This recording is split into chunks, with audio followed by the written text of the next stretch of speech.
I'm now going to show you how all this analysis is calculated. And we use a sum of squares approach. So if you didn't watch the last 4 videos from chapter 10, then you're going to be a little bit behind on this. But the analysis is really quite similar to the sum of squares analysis we did in chapter 10.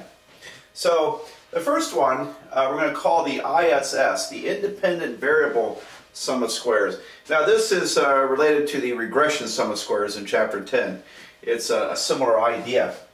And I don't expect you to know these calculations, so don't worry about necessarily copying that. It won't do you any good. Unless you intend to go out and do one of these yourself. Anyway, it's done by taking the sum of the group means, take the differences of the group means from the overall means, square them, and add all that up. And symbolically it would be y bar I minus y bar quantity squared. And so in this example, what does that mean?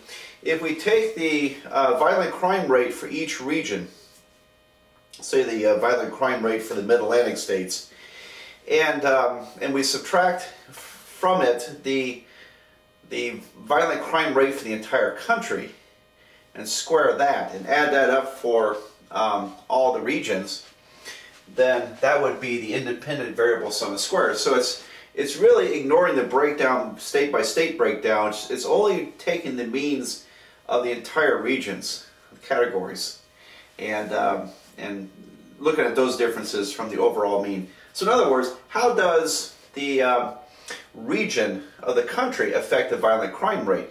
That's what the ISS is trying to measure. And so ISS, independent variable sum of squares, measures the amount of effect the categorical variable or groups has on the overall mean. So that's again, that's similar to the regression sum of squares idea from chapter 10.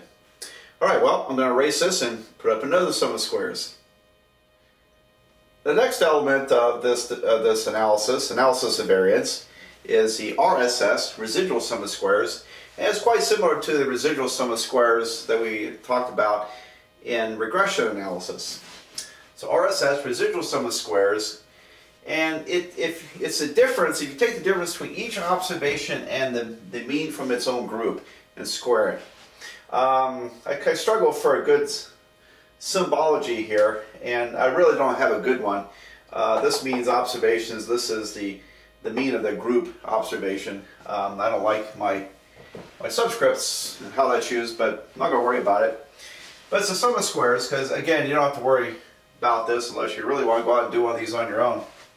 But the RSS, residual sum of squares, measures all the residual effects other than the category on each observation. So let's tie that to our example with the violent crime rates by region.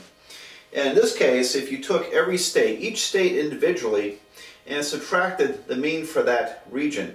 For example, take the number for Ohio and subtract the average for Ohio in violent crime rate. Square that. And go across all the states this way. Okay, so each state, we look at the difference between it and its group mean or its categorical mean. We square those, we add all that stuff up. And that's the residual sum of squares. So you can think of it as, well, what causes, for example, Ohio to be different from the Midwest average? And so there's a number for Midwest states. There were 12 states in the Midwest, I think. And Ohio is up there somewhere. I think it was a little higher. Figures. Why is Ohio different from the average of the region? Okay. Well, that's what we're measuring. So we're wondering, well, what causes a state, an individual observation, to differ from its own categorical mean? And that's what residual sum of squares. So it's really measuring all the other effects other than the category, or in this case, the region of the country, upon the category, on the metric variable. So that's the residual sum of squares. All right, I'll erase this and we'll talk about the total sum of squares. Finally, we have the total sum of squares, TSS. The total sum of squares is calculated by taking each individual observation and subtracting from it the overall mean. the mean of all the data, and squaring those and adding those up across all the observations. And symbolically I wrote it this way. And one more time, don't worry about that right there. I'm not going to expect you to calculate those because it's very tedious to do it by hand, and it's bad enough on a spreadsheet.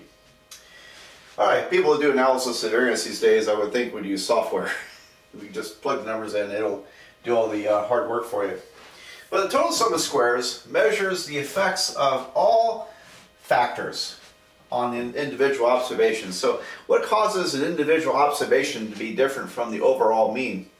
And that's the total sum of squares. So in this case, with this example we've been talking about, we would take each state's violent crime rate and subtract from it the national average, which I think was 460, and square that, and do that for all 48 states and add those together. That's the total sum of squares. And so that measures not just the group mean differences. That measures not just the effect of the group or the category, or in this case the region of the country on the violent crime rate. It measures all effects. So that's total sum of squares. And as you might suspect, particularly if you watch the chapter 10 videos on this, the individual sum of squares plus the residual sum of squares will equal to the total sum of squares. So in practice, you only need to calculate 2 of these, and then you'll have the third one. All right, so that's the mechanism by which we create the numbers in order to analyze.